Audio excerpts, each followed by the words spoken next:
My little cousin, Gabe, came to me the other night. He said that he had a dream. In his dream, he was in an empty abyss, but soon the abyss turned into a theme park, and it was abandoned. Even though the park was abandoned, there were 15 people, and all of them were staring at him. He told me that they were chanting his name, like it would bring the ghosts from the sky and the demons from the ground.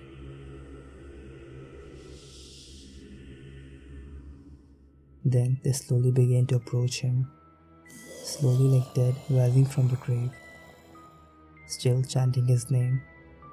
Their voices were growing faster and higher pitched. Their shuffling bringing him closer, and he could not run away. Then he woke up. His parents had awoken him to tell him that they were going somewhere. Then on the trip, their car had broken down. The closest nearby shelter was an amusement park. But when they got there, it was abandoned. He said, it was the same park from his night terror.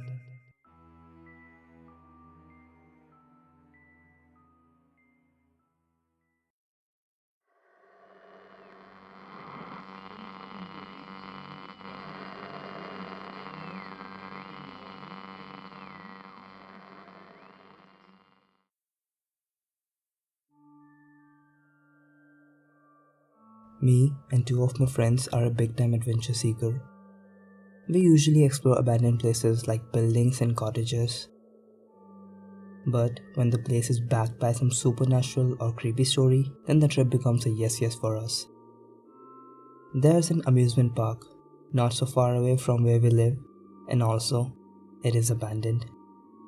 Within few months from its opening, there had been so many accidents, technical faults, poor safety measures, you name it, which gave this place a bad reputation, so people stopped going there. The park has been closed for about a couple of years. So this time, me and my friends decided to go on to our late night exploration to this place. We always bring our flashlights, backpacks and boots whenever we go to places like that. We pulled our car a few meters away from our destination in a shaded spot instead of a parking lot so that the cops don't find us if they pass by. We easily climbed across the fence as it was not that high.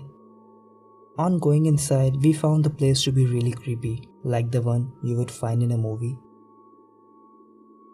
The park was somewhat encased by woods in all directions, so instead of late night traffic, all we could hear were crickets and other night creatures.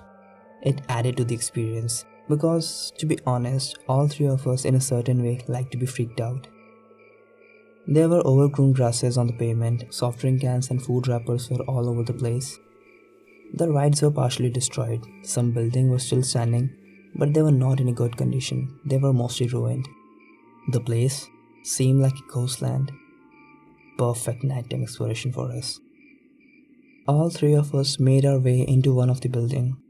As we went inside, we found that place to be really shady. There were needles and beer bottles on the floor, and the place was really stinky.